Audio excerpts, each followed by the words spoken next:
Jay Bradford, Coventry United Ladies manager, can you talk us through the defeat to Aston Villa tonight? I thought, obviously it's disappointing, we've conceded 8 goals, but I think it's a struggle, we're coming out of a really difficult time, and we played Sunday, we were tired, and we've had very little recovery time. The players have all been at work, Monday and today, and to come and ask them to put another shift in, I think it's impossible. I think we're asking too much of these players, and that's what happens then when you're expecting part-time players to almost compete at a full-time level. You're going to get results like that. As you say, it has been a very difficult time for Coventry United. The 2-week break, minimal training for the majority of players, and playing their second match in 3 days against a full-time team.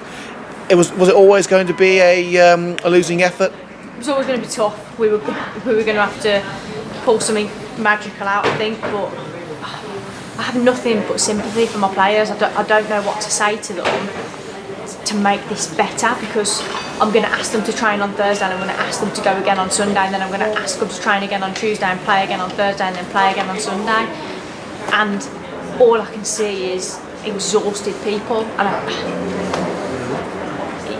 I'm really struggling to sum it up, because I'm so disappointed that we're in this position.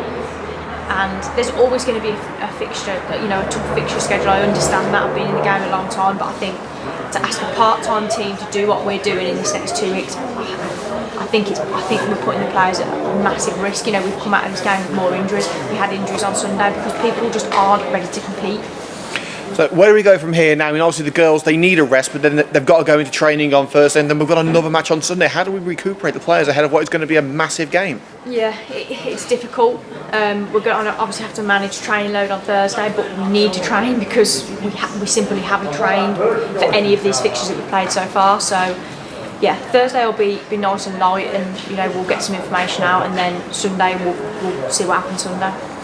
Well, again, our backs were always going to be against the wall, but you've got to say, well done to Aston Villa. They took their chances when they earned them.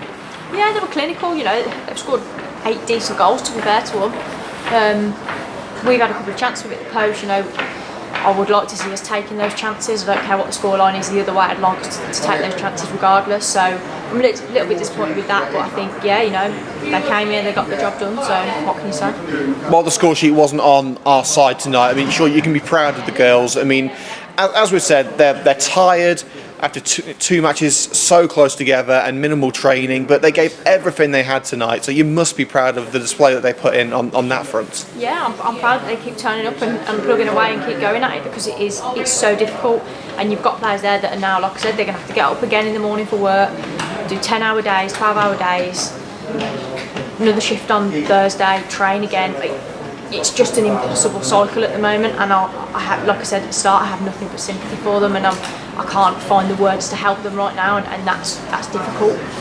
Well, from my perspective, there was one shining light in that performance, and her name was Liv Clark. Some absolutely sensational saves. I mean, the one just before half-time, one of the best saves I've ever seen. I mean, this kid has got a really bright future, hasn't she? She has, yeah, and I knew that when we signed her, and we worked hard in pre-season to convince her to play her football here, and she's working alongside Sue, and she's a great leader to be with in terms of learning the trade of being a goalkeeper, and Liv's young and enthusiastic, and I think she'll be disappointed that she's obviously conceded those goals, but I think you pull out, like you say, those few saves that she made, her positioning, her kicking, her distribution from her hands.